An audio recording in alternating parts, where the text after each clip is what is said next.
esta charla lo que pretendo es encenderos el corazón. Y si salimos de aquí con el corazón encendido, hemos cumplido ya el objetivo de esta charla, ¿no? Que también es charla de formación, ¿no? Ayer Eguzquine nos expresaba de manera muy preciosa: si conocieras el don de Dios, ¿no?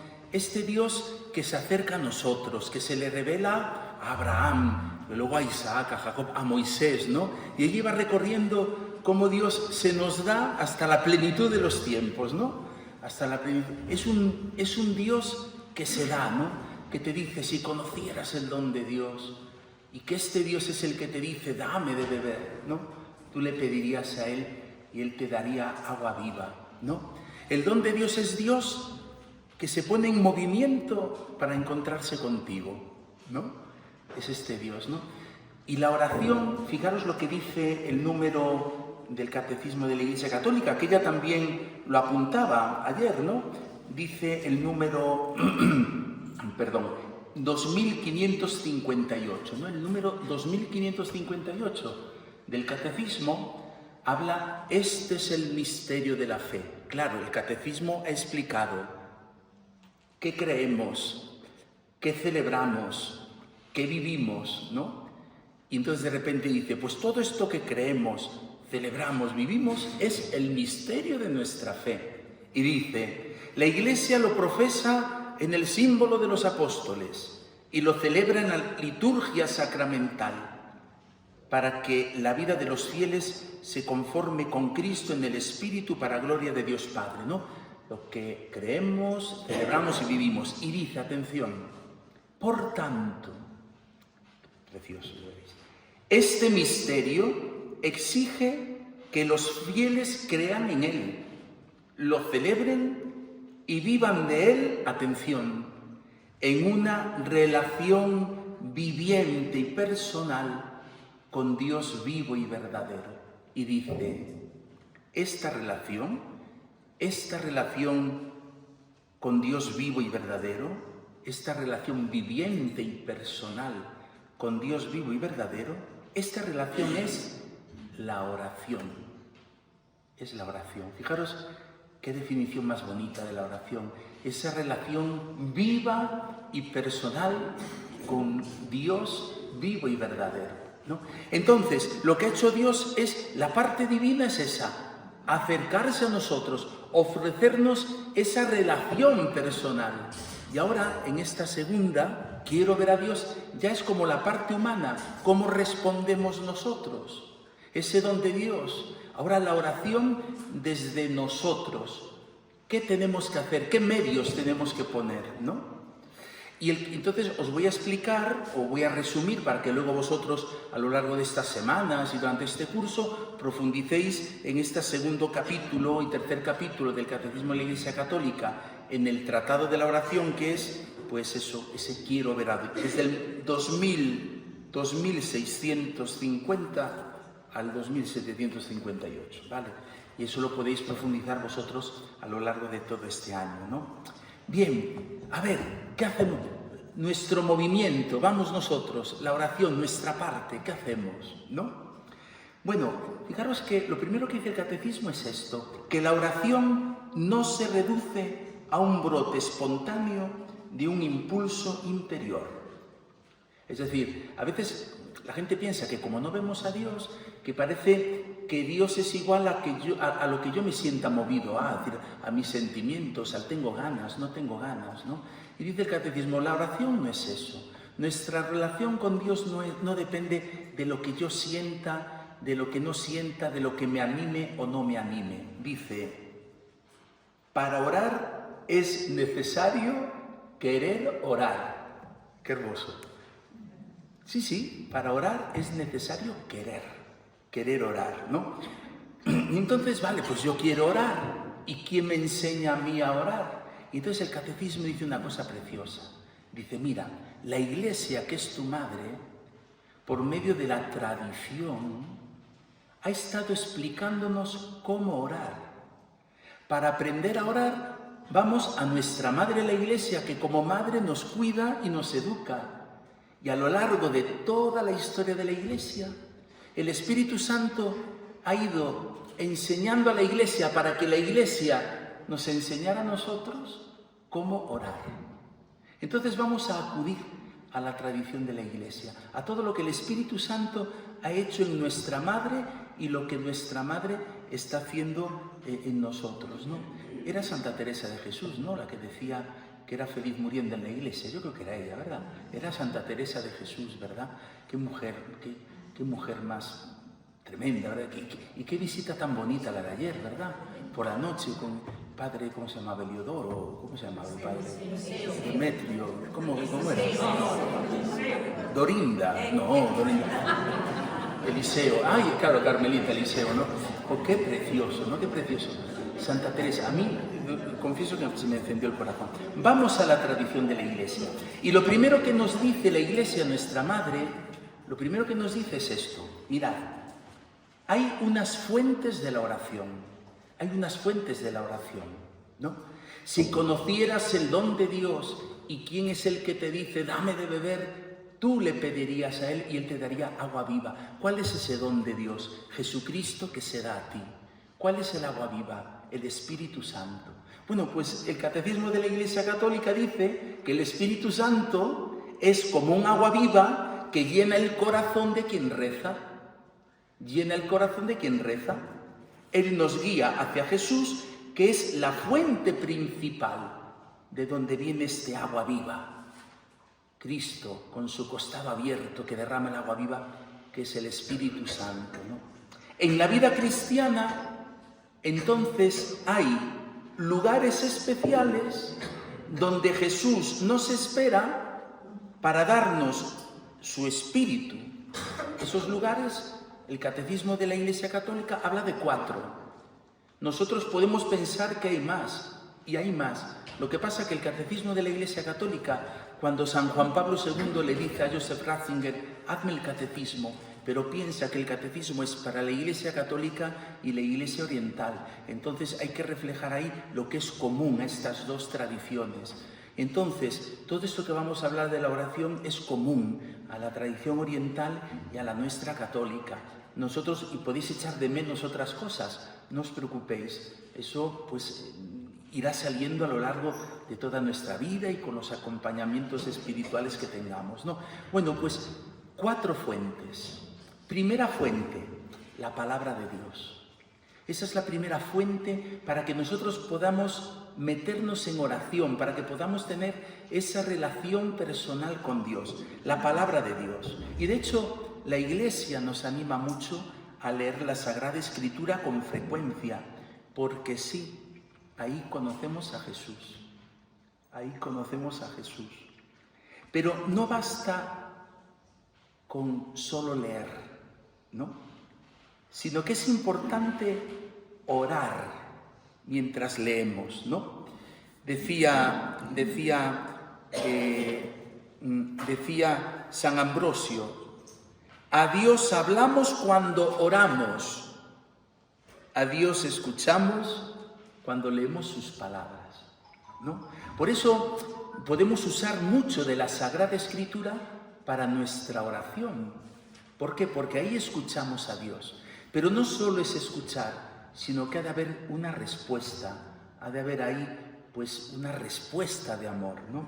Que no se ocurra lo que me ocurría a mí. Yo recuerdo una vez, esto es una de muchas de mis miserias, ¿no? Yo cuando estaba en Marín, pues los domingos por la tarde volvía a Coruña, a casa de mi madre, y yo recuerdo una tarde que llegué a casa de mi madre por la puerta y mi madre, ¡ay, Santi, tal, no sé qué! Entonces me empieza a hablar y yo iba allí y yo veía que ella me hablaba, entonces yo voy, dejo la maleta, entonces me voy a la puerta de baño, por la puerta, y cierro la puerta y la dejo ella afuera y me llama y me dice, me acabas de cerrar la puerta en la cara. Y yo no había sido consciente de que ella venía detrás hablándome, ¿no?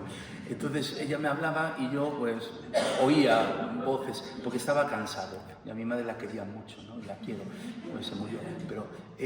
Pero nos puede ocurrir eso con Dios, ¿no? Que de repente nos está hablando por medio de su palabra y nosotros o nos quedamos, ojalá le escuchemos y que anide en nuestro corazón, pero eso ha de despertar esa respuesta, ese diálogo de amor, ¿no?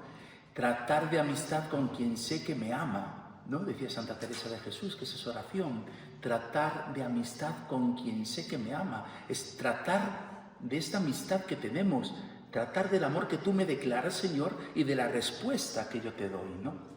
Bueno, pues ese es el primer lugar, ¿no? Los maestros espirituales dicen que para encontrar a Dios es necesario leer, pensar, rezar y contemplar la palabra de Dios, ¿no? La lectio, leer, la meditatio, meditar, la oratio, responder, orar, y la contemplatio, ¿no? El contemplar, son los pasos de la lectio divina. Primera fuente, la Sagrada Escritura. Segunda fuente, la liturgia, dice el Catecismo, la liturgia, ¿no? Las celebraciones de la Iglesia, ¿no? Cuando participamos en la misa y en los sacramentos, Jesús y el Espíritu Santo nos comunican la salvación.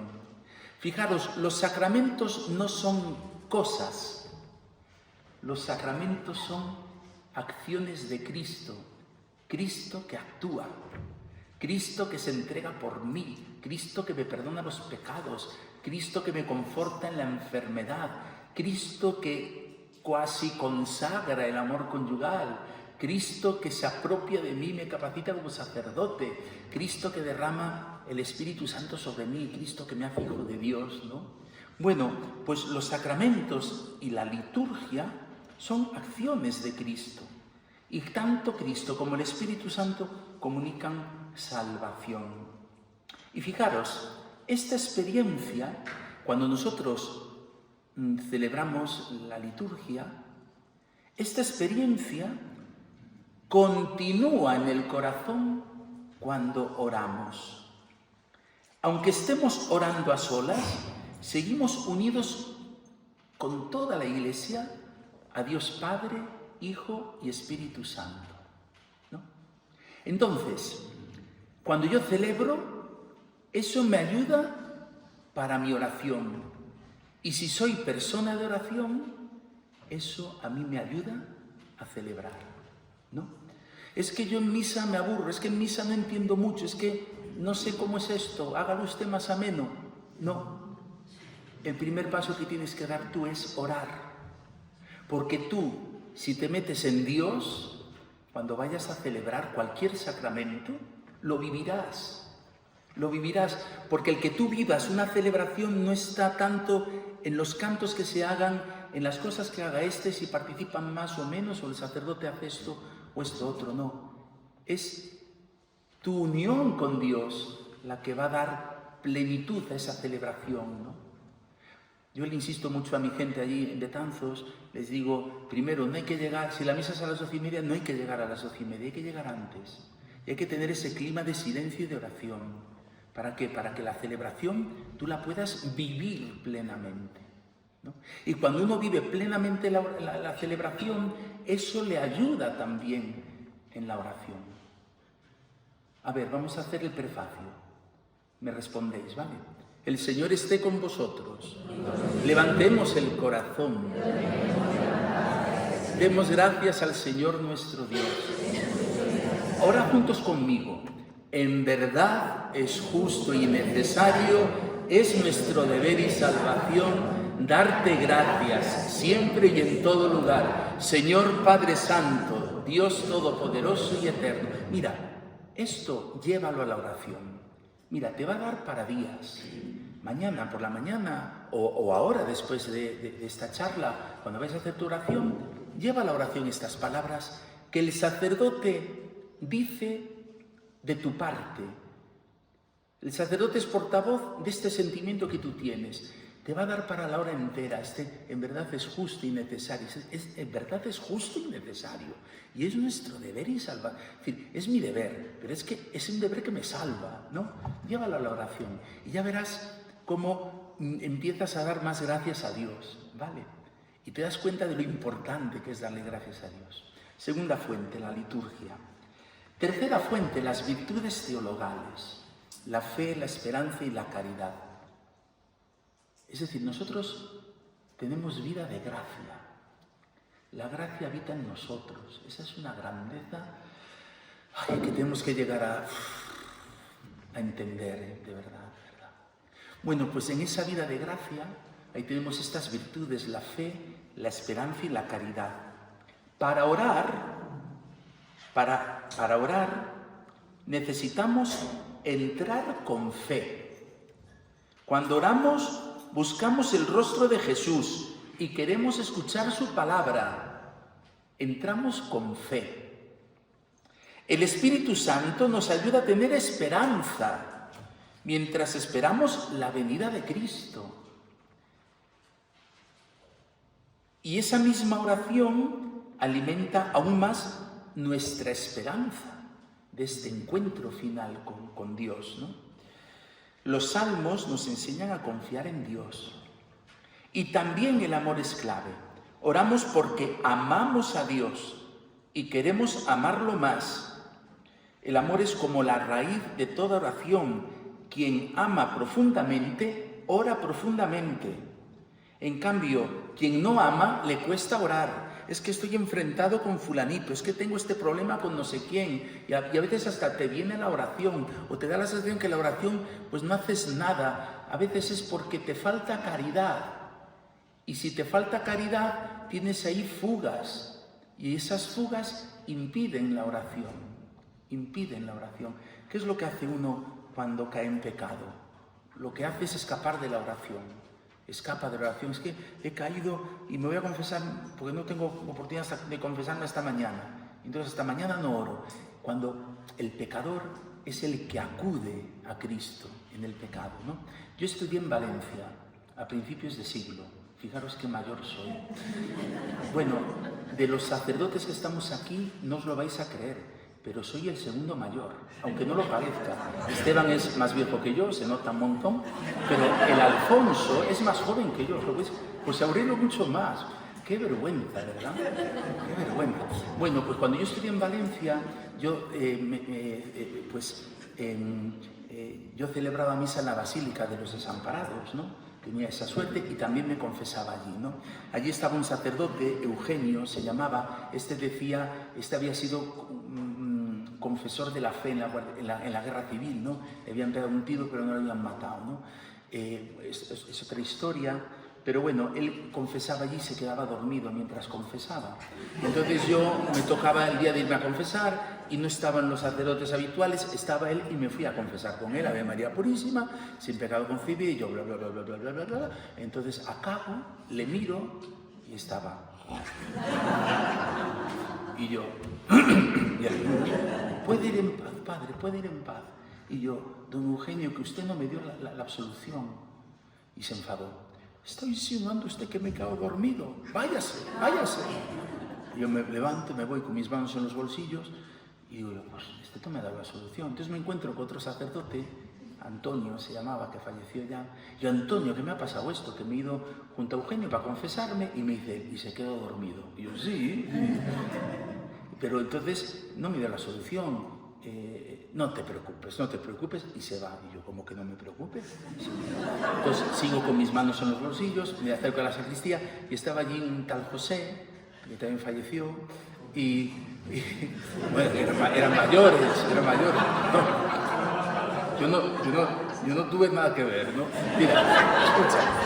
Mira, José, que me ha pasado esto, que voy a juntar a Eugenio y se me queda dormido, se lo digo a Antonio y me dice que no pasa nada, y yo creo que debería volver a confesarme, ¿no? Y me dice él, pues mi consejo es que sí. Y dije yo, bueno, pues vamos aquí un momentito. No, pero ahora yo no puedo. Y se va. Salgo de la basílica con las manos en los bolsillos. Y entonces me voy a la calle de los Caramelos, que le llamo yo, que estaba allí la casa de los franciscanos. Estaba abierta, entro, y allí estaba un franciscano. Tenía la voz así. Entonces estaba en el confesionario, me acerco, yo lo conocía, él me conocía, y a mí María Purísima me conocía. Mira, que me ha pasado esto, que me he ido junto a Eugenio, me fui a confesar, se me queda dormido, se lo digo a Antonio que no pasa nada, no me preocupe, se lo digo a José, me dice que me vuelva a confesar, pero él no me confiesa, y aquí estoy. Y él se reía, ¿no? Entonces yo vuelvo a contarle mis pecados, y al acabar me dice él, y entonces entendí todo el periplo que permitió Dios, pues con todo esto, ¿no? me dice: Santi, solo hay dos lugares para el pecador: el infierno o a los pies del sagrario. Y tu lugar y el mío es a los pies del sagrario, ¿no? Qué hermoso, ¿verdad? Es decir, el pecador ha de ponerse a los pies de Jesús. Cuando yo en mi vida tengo pecado, falta de perdón, falta de caridad, eso es un obstáculo, ¿no?, para mi unión con Dios y para mi oración. Tercera fuente, las virtudes teologales: fe, esperanza y caridad. Y la cuarta fuente es la oración de cada día. Lo que dice el catecismo: hoy. Aunque aprendemos a orar en momentos especiales, como leyendo la Sagrada Escritura, participando en la liturgia, también podemos orar en cualquier momento del día. Dios se hace presente en el hoy, en el momento presente. Atención, incluso en las cosas pequeñas y sencillas de cada día podemos orar. No necesitamos grandes acontecimientos, grandes empresas. Las que sois mamás, el Día de la Madre, cuando vuestro hijo os traía ese dibujo.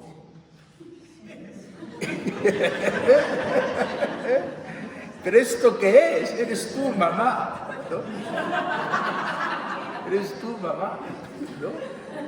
Y tú, yo no sé vosotras, pero Javi García, que es el delegado de juventud de mi diócesis, su mamá tenía enmarcado uno de sus dibujos, ¿no? Es decir, ¿por qué? Y para ella era el mejor regalo del mundo, y una cosa, pues, hasta fea, y mal hecha, la realidad. Pero eso, una madre, el corazón de una madre lo entiende que es un Picasso, bueno, un Picasso sí, porque son, no, un Rembrandt, un Velázquez, ¿no? No. Pues para Dios igual. A Dios le llega al corazón hasta lo más pequeño de tu vida. Que te has levantado esta mañana con un poquito de dolor de cabeza, o se te da el despertador, o que has cogido la mermelada equivocada, qué sé yo. Y al Señor le llega porque te ama, porque estás en su corazón. Y hasta la cosa más pequeña es motivo para orar. Orar hoy, atención, y orar el hoy. ¿Qué significa esto? Te voy a poner un ejemplo. Ahora viene una mamá: es que mi hijo está metido en malos rollos, tal y cual, no sé qué, no sé cuánto, y es que es un desastre y tal, entonces yo le estoy rezando a Dios para que cambie. Eso es orar hoy. Pero también reza cómo lo estás viviendo, para que el Señor te ayude a vivirlo. Eso es orar en el hoy. Yo no solo rezo para que me solucione los problemas, sino que rezo para que me ayude a vivir esos problemas. Rezar el hoy. Esto lo entendí cuando un jesuita, que algunos conocemos, recuerdo que había contado una vez que se le había acercado una madre con este mismo caso de un hijo que tal, que no sé qué, y claro, y cuando vuelva a casa, y yo, ¿qué le hago? Le riño, no sé qué, le llamo la atención, y entonces él le dice la parábola del hijo pródigo. Léela. ¿Y para qué? Para que veas cómo reacciona el padre y reacciones tú igual. Es decir, vamos a rezar para que tu hijo cambie, pero reza para que sepas capaz de vivir esto que estás viviendo, ¿no? Rezar en el hoy. Bien, estas serían las fuentes de la oración, ¿vale? Las fuentes de la oración. Segundo punto que dice el Catecismo de la Iglesia Católica: el camino de la oración. ¿Qué camino tenemos ahí, no? ¿Cuál es el camino de la oración? Entonces, el Catecismo dice: el camino es oración al Padre, oración a Jesús, oración al Espíritu Santo y oración a la Virgen. Primero, oración al Padre. Es decir, nuestra comunión es con el Padre. Vamos a la unión con el Padre. Jesucristo nos lleva al Padre. El único camino para llegar al Padre es Jesucristo. Las oraciones de la misa en sí, generalmente va dirigida al Padre. por Jesucristo nuestro Señor, por nuestro Señor Jesucristo, va dirigido al Padre.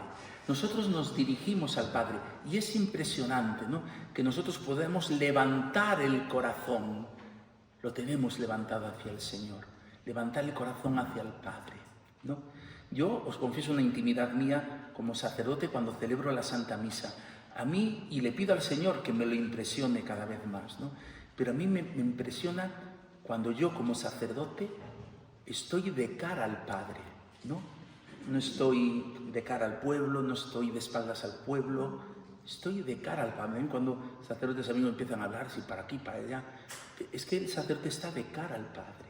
Y el sacerdote, todas las oraciones, está dirigiéndose al Padre, cara a cara, ante el Padre, ¿no? Y vosotros con el sacerdote, al Padre, por Jesús, es verdad, llegamos por Jesús. Llegamos por Jesús, nos lo dice el prefacio de Navidad, dice el prefacio de Navidad, porque gracias al misterio de la palabra hecha carne, la encarnación, el bebé, el niño Jesús, gracias al misterio de la palabra hecha carne, la luz de tu gloria ha brillado ante nuestros ojos con nuevo resplandor, porque conociendo a Dios visiblemente, llegamos al amor del invisible. Es decir, Jesucristo es visibilidad del Padre, es el que nos conduce al Padre. Quien me ha visto a mí, ha visto al Padre. Jesús es el camino hacia el Padre. Y nuestra oración se dirige al Padre. Y también se dirige a Jesús. A Jesús. Y el catecismo habla del nombre de Jesús, de lo hermoso que es pronunciar el nombre de Jesús. Dice, a Jesús le llamamos Cristo, el Señor, el Salvador, Mesías, pero el nombre que te salva, el nombre que te enciende el corazón, es cuando tú dices Jesús, Jesús, Jesús. Y yo os animo a que repitáis mucho el nombre de Jesús y lo digáis con cariño, y lo digáis con mucho amor, Jesús, Jesús, ¿no? Jesús. Vamos a exponer el Santísimo, ¿no? Vamos a exponer a Jesús, que está realmente presente en lo que... Vamos junto a Jesús, vamos a la capilla, vamos junto a Jesús. Bueno, niños, ahora vamos junto a Jesús, en nombre de Jesús. Y que nos habituemos, ¿no?, a pronunciar el nombre de Jesús, ¿no? ¿Quién pronuncia el nombre de Jesús? Fijaros, en los evangelios Bartimeo, y de Jesús, Jesús, hijo de David, ten compasión de mí. Le llama Jesús. Jesús, Jesús. ¿Quién le llama a Jesús también? El buen ladrón en la cruz. Jesús, ten compasión de mí, que soy un pecador. Jesús, Jesús, ¿no? Yo, a mí siempre me llamaron Santi, ¿no?, por la vida. En Betanzos no, en Betanzos me llaman Don Santiago, todos. Un respeto.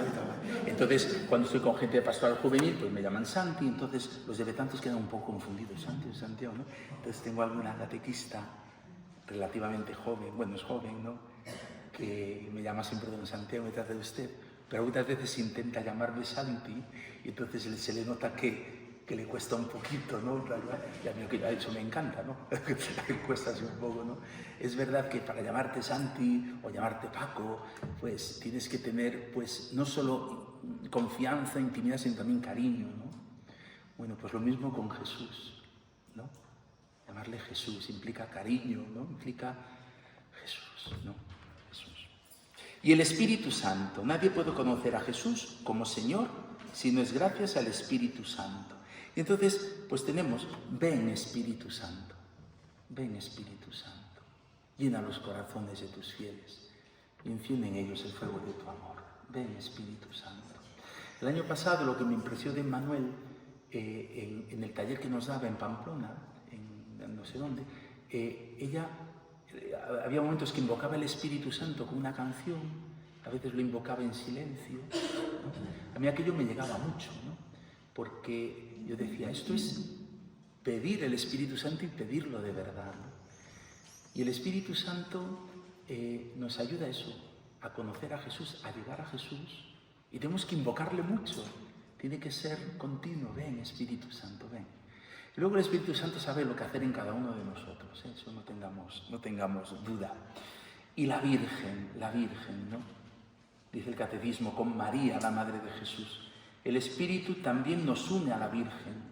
Ella dijo sí a Dios, y al decir sí a Dios se convierte en Madre de Jesús y Madre nuestra.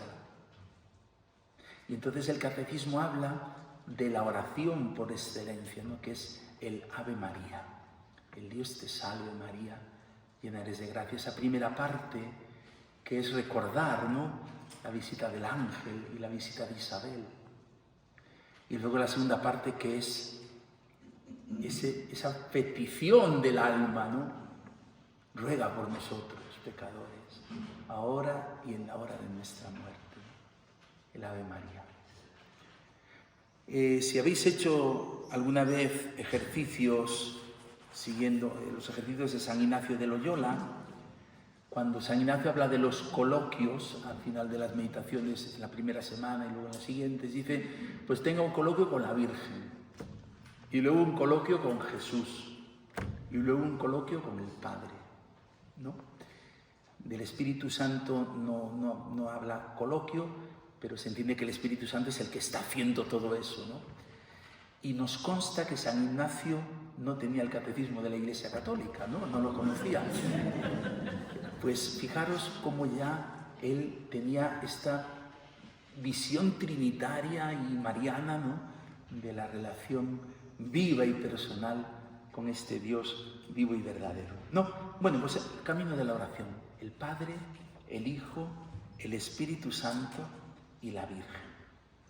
Damos un paso más. El Catecismo tiene un tercer artículo que es maestros y lugares de oración. Vale, fijaros, hemos visto las fuentes y el camino. Vale, necesitamos ayudas. Y dice la Iglesia, pues ya está. La Iglesia viva, las piedras vivas, los santos, ¿no? Y dice, los santos y otras personas que vivieron con fe, que no están canonizadas o no han llegado a lo mejor a ese tal grado de santidad que la Iglesia haya dicho adelante con ellos, pero que son personas de fe, personas espirituales. Orígenes, por ejemplo, que no es santo, no está canonizado, Orígenes. Bueno, los santos y otras personas que vivieron con fe antes que nosotros, nos enseñan a orar con su ejemplo, sus escritos y su oración continua desde el cielo. Desde el cielo. Ellos están con Dios, lo alaban y cuidan de nosotros. Podemos pedirles que recen por nosotros y por el mundo. Y yo estoy pensando en Santa Teresa de Jesús. Qué preciosa fue la visita de ayer, ¿eh? Fíjate, yo ayer caí en la cuenta que Santa Teresa de Jesús fue la primera en dar una catequesis, un encuentro de bien suimoa. Esto Manuel no lo sabe. Ella fue la primera, allí en la Encarnación, que en silencio, sin decir palabra y sin cruzarse con nadie, cogió a la Virgen María y la sentó allí en el trono de la abadesa. Y todas observaban.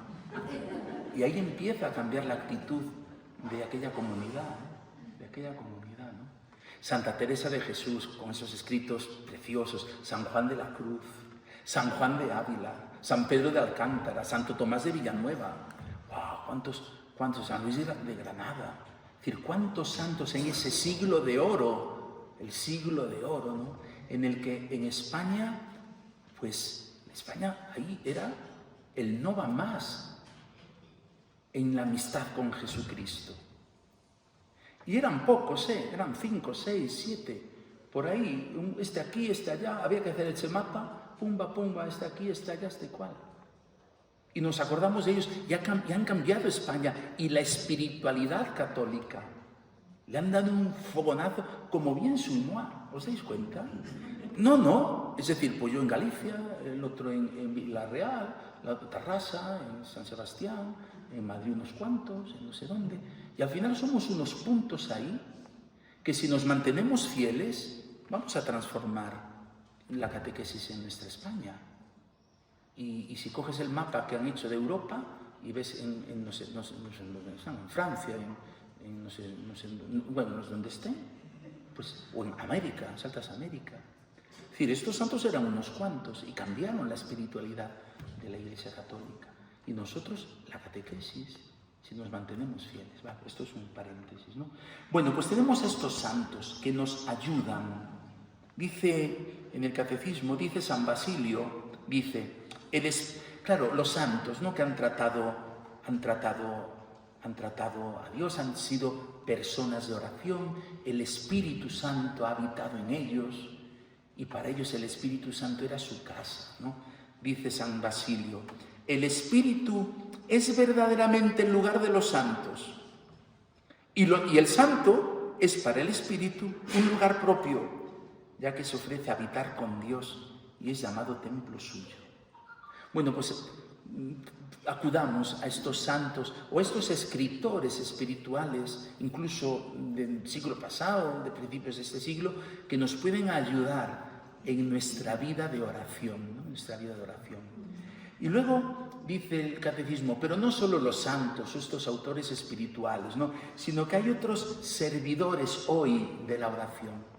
Y dice primero la familia cristiana. La familia cristiana es el primer lugar donde se aprende a orar. Es como una pequeña iglesia en casa, donde los niños ven y aprenden la importancia de la oración diaria. Y tú dices, pues los papás de mis niños no. No. Pero todos conocemos familias que sí, ¿verdad?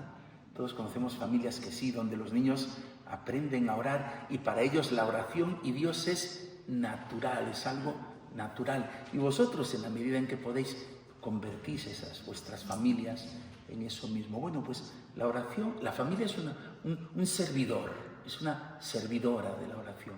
Luego dice los sacerdotes, nosotros los sacerdotes, que tenemos la misión de enseñar a orar, ¿no? Como pastores guiamos al pueblo hacia las fuentes de la oración, la palabra de Dios, la liturgia, las situaciones de la vida diaria, la vida. Los sacerdotes estamos llamados a ello y para eso ser grandes orantes, ¿no? Muchos religiosos, monjes, monjas, ermitaños dedican toda su vida a la oración, a interceder por el mundo. Su vida de oración es fuente de contemplación y espiritualidad en la Iglesia. Y luego dice que esto ya nos llega más a nosotros, la catequesis, los catequistas. Dice, la catequesis ayuda a que niños, jóvenes y adultos conozcan a Dios, mediten su palabra y vivan lo que aprenden. Fíjate, esto lo dice el Catecismo, si consigo encontrar la cita, dice aquí, ¿no? Dice, la catequesis de niños, jóvenes y adultos está orientada a que la palabra de Dios se medite en la oración personal, se actualice en la oración litúrgica y se interiorice en todo tiempo a fin de fructificar en una vida nueva. Es decir, esto es bien sumo. Esto es lo que hacemos vosotros cada día que damos catequesis, ¿no? Fijaros, somos servidores de la oración. Y yo es lo que veo en los niños en Betanzos, ¿no? Yo veo en los niños en Betanzos que están recogidos en la celebración de la Santa Misa, que sobre todo ya los del libro azul y el libro rojo, los ves al acabar el encuentro que están en oración. La catequesis ha sido para ellos servidora, ¿no?, de la oración. Luego están los grupos de oración, dice grupos de oración, que son señales del renacer, de la oración. Y luego el Espíritu Santo da a algunas personas pues dones especiales para ayudar a otros en su vida de oración, pues como los directores espirituales, ¿no? Es decir, para crecer en oración sí que sería bueno, pues, porque esto es un pequeño resumen, pero cuando vayan saliendo las dificultades en tu vida de oración, poder consultárselo a un director espiritual, ¿no? Decía San Juan de la Cruz,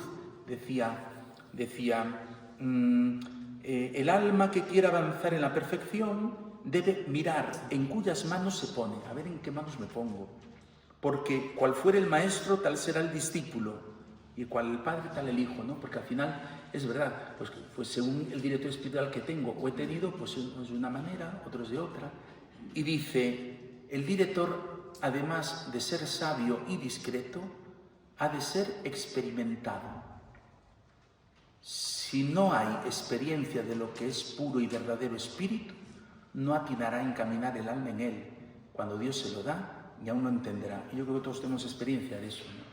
De acudir a lo mejor a personas y que al final no nos son de ayuda, no porque sean malos, ¿no? Sino porque a lo mejor no tienen pues esa experiencia, ¿no? Entonces sí que tenemos que mirar muy bien a ver en qué manos me pongo, ¿vale? Venga, expresiones de la oración, dice ahora el catecismo, ¿no?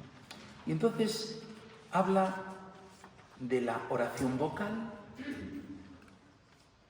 habla de la meditación y habla de la oración contemplativa, ¿vale? Hable de esas tres expresiones. La oración se expresa de estas tres formas. Oración vocal, que a veces menospreciamos la oración vocal. Mire, hay gente que te dice, yo no rezo, oro, ¿no? Y yo digo, ¿y qué diferencia hay, no? Entonces, lo que suele decir, no, rezar entienden a oración vocal, a repetir oraciones. Y orar entienden a espontaneidad, ¿no? Creo que eso no es acertado, no es un análisis acertado. Oración vocal. Dios se comunica con nosotros a través de la palabra y nosotros respondemos con nuestras palabras, ya sean mentales, ya sean dichas en voz alta. Aunque la forma exterior es importante, lo esencial de la oración está en el corazón. Lo que importa no es decir muchas cosas, sino hablar con sinceridad y con fervor. Decía San Juan Crisóstomo, dice que nuestra oración se oiga no depende de la cantidad de palabras, sino del fervor de nuestras almas, dice, ¿no? Por tanto, la oración vocal es esencial para la vida cristiana. Aunque Jesús oraba también en silencio, enseñó a sus discípulos una oración vocal concreta, el Padre Nuestro. En los Evangelios lo vemos rezando en voz alta, tanto en la sinagoga como en los momentos más íntimos con el Padre, desde la alabanza hasta la angustia. Dado que somos cuerpo y alma, necesitamos expresar exteriormente lo que vivimos por dentro. Al rezar con nuestro cuerpo, pues con la voz, con los gestos, al rezar con nuestro cuerpo damos fuerza y coherencia a lo que pedimos. Además, esta expresión visible de la oración también tiene un sentido espiritual. Dios, que busca adoradores en espíritu y en verdad, quiere que nuestro cuerpo y alma estén unidos como en homenaje, en ofrenda, ¿no? Soy yo, la persona entera, la que está en ese momento dirigiendo y tratando a Dios, ¿no? Por eso, la oración vocal no es algo superficial. Aunque es la forma más común, también puede ser muy profunda. A medida que somos más conscientes de lo que hablamos con Dios, la oración vocal se convierte en un primer paso hacia la oración contemplativa. Os confieso una intimidad, ¿no? Yo por las noches, a veces cuando me voy a ir a dormir, cuando voy a rezar las completas, pues estoy muerto, ¿no? Y entonces yo, pues en casa muchas veces rezo las completas en voz alta y me ayuda un montón. Es decir, intento rezarlas y no, en voz alta, y ya como que te entra más, ¿no? Como que te entra más, ¿no? Y la oración vocal, pues tenemos que hacerla bien, ¿no? Es decir, a veces en sitios el rosario, pues es como un ametrallar las Ave Marías, ¿no? A los niños tenemos que enseñarles con nuestro ejemplo, que nosotros, es decir, no se trata de orar rápido o despacio, se trata de orar de verdad, ¿no? Orar de verdad.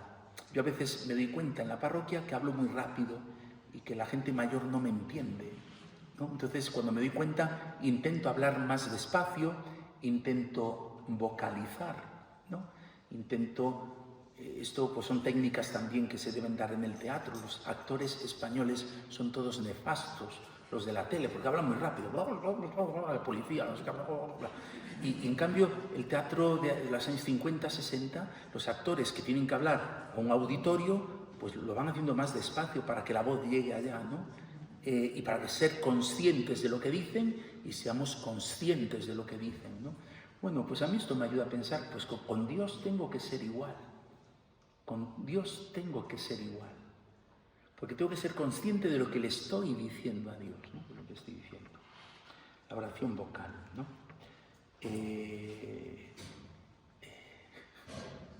Es que a mí no me gusta decir que no, me da una vergüenza cuando voy allí a Santiago, a lo mejor entro en la catedral, ahora ya no, pero en alguna iglesia que tienes a gente pidiendo en la puerta, deme algo, Padre, yo sé que no debo darle y no le doy, pero no me atrevo a decirle que no le doy. Entonces, cuando yo me acerco por ahí y me dice, Padre, deme algo, yo digo,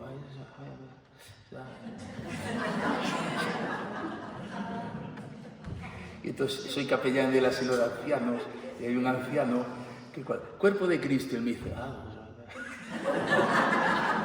entonces es una confirmación de que estoy fatal. Bueno, mira, la meditación, hemos hablado de la oración vocal, vamos a la meditación. Es una forma de oración que implica búsqueda y reflexión.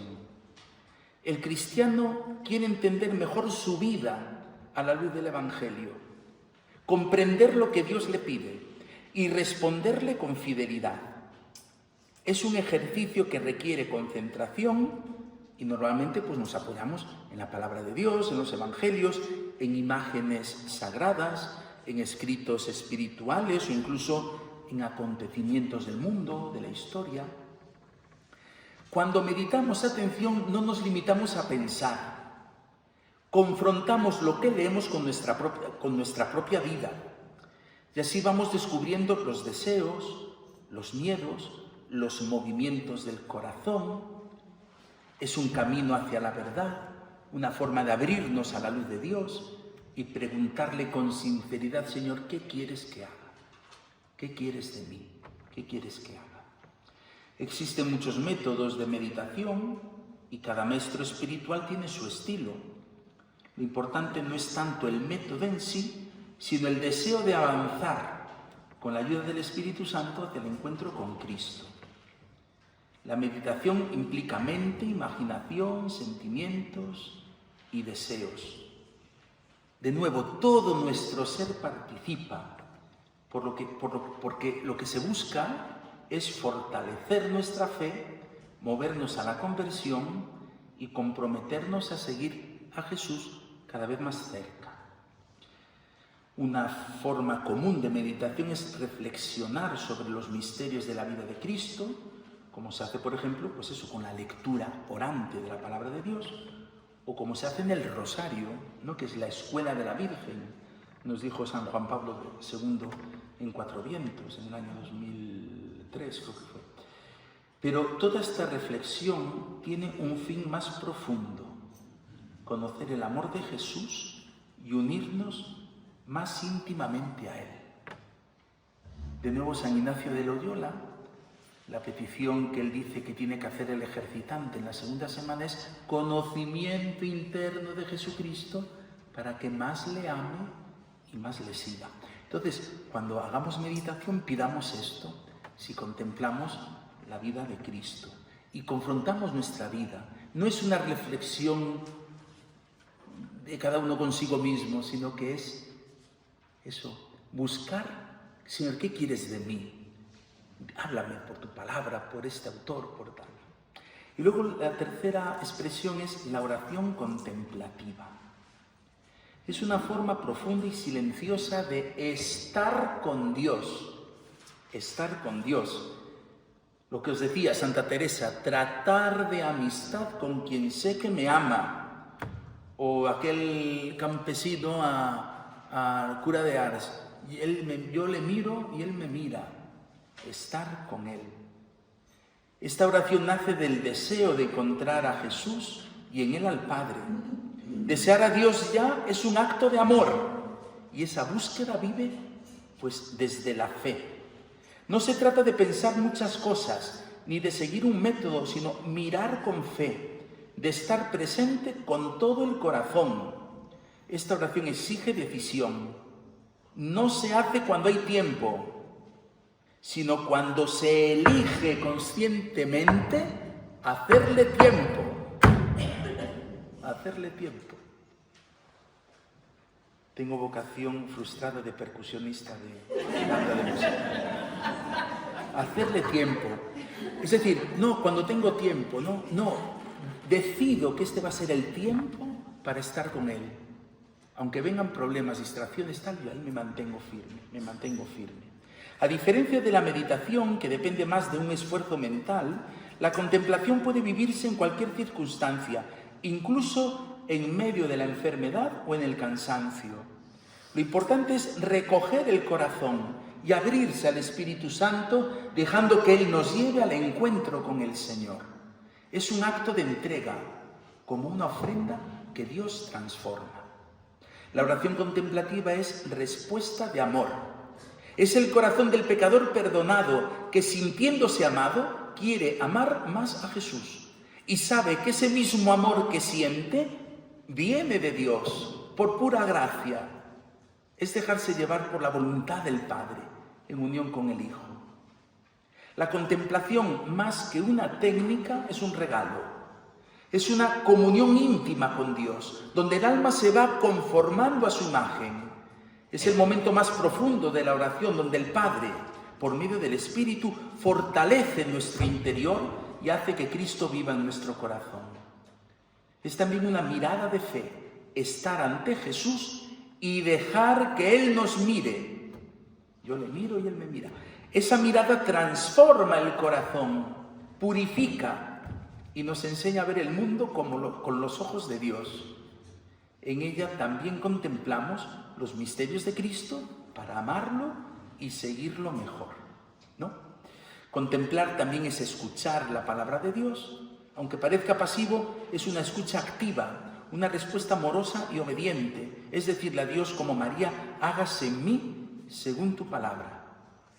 En el silencio profundo de la contemplación, que a veces cuesta al hombre exterior, es decir, nos cuesta la contemplación y nos cuesta por tantas distracciones que tenemos, ¿no? Pues sí, las redes sociales, hablar, la música, tal, ¿no? Nos cuesta mucho, ¿no? Bueno, pues en ese silencio que debemos procurar y buscar, el Padre da a conocer a Jesús y nos hace partícipes de su oración. Esa oración es comunión con el misterio de Cristo, como se celebra en la Eucaristía, y luego se muestra en actos concretos de amor, ¿no? La contemplación también tiene un aspecto de prueba. A veces se vive en oscuridad, en lo que se llama la noche oscura, la noche de la fe. Pero incluso en esa noche, el Espíritu Santo actúa. Como Jesús en Getsemaní, se trata de velar con Él, de estar presentes aún sin palabras, confiando. Y por último, muy brevemente, habla del combate de la oración. Y el catecismo dice, no, es que la oración es fácil.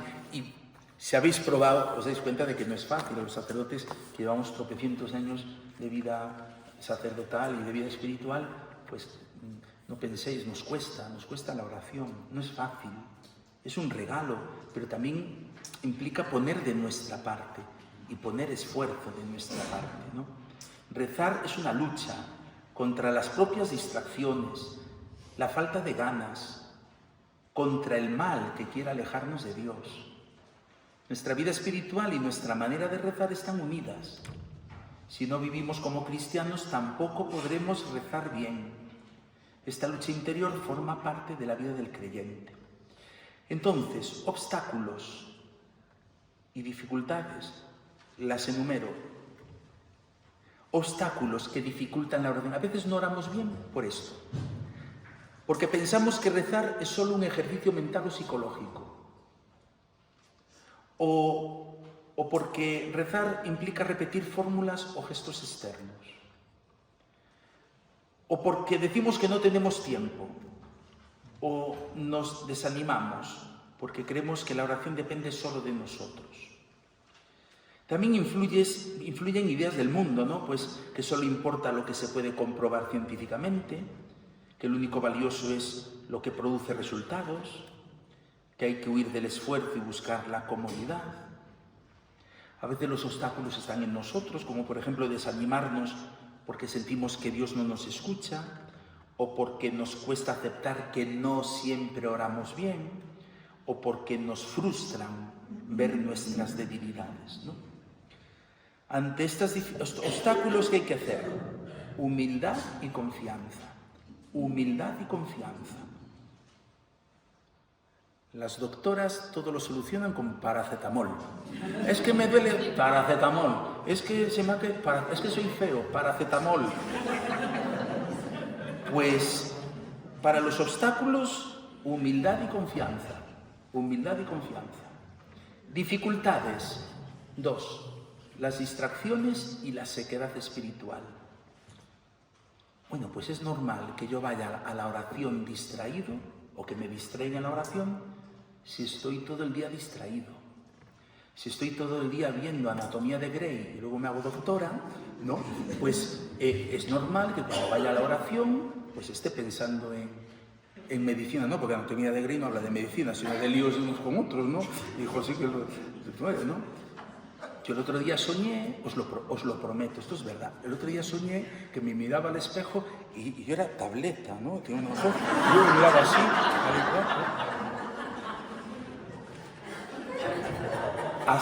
a San Juan Bosco Dios le hablaba en sueños, así que el año que viene vais a ver, el año que viene me veréis tableta, y en el 2027, que será Año Santo Compostelano, y el cuarto encuentro de Bien Sumoa será en Santiago de Compostela, pues ya me veréis ya, bueno. Distracciones. Es muy común que la mente se nos vaya a otras cosas cuando rezamos. En vez de frustrarnos, debemos ver en qué está realmente nuestro corazón y volver con sinceridad. Dentro de las distracciones, lo mejor que hay que hacer es no hacerles caso. Tira para adelante, no hagas caso. Sequedad espiritual. A veces rezamos sin sentir nada, ni consuelo ni emoción. Esto puede ser una prueba que purifica nuestra fe. Aunque no sintamos nada, Dios sigue ahí. Pues distracciones y sequedad espiritual, habladlo con vuestro director espiritual si lo tenéis, a medida que vayan surgiendo, y Él os ayudará. Tentaciones. 2. La falta de fe y la acedia, la desgana espiritual, la falta de fe. Muchas veces no lo decimos, pero actuamos como si Dios no fuera lo más importante en nuestra vida. Ponemos otras cosas antes que consideramos más urgentes. Bueno, pues tentaciones, pues que yo priorice otras cosas a ese rato que tengo para con Dios. Y lo último, la acedia, la desgana espiritual, que es una especie de pereza, de cansancio del alma. Nos desanimamos, nos cuesta orar. De nuevo, el antídoto no es el paracetamol, sino la humildad. Reconocer nuestra debilidad y seguir adelante confiando en Dios, confiando en Dios. Y ahí está el gran secreto, confiar como hijos, confiar en Dios, confiar en Él, confiar. Me pongo en tus manos, Señor, me pongo en tus manos.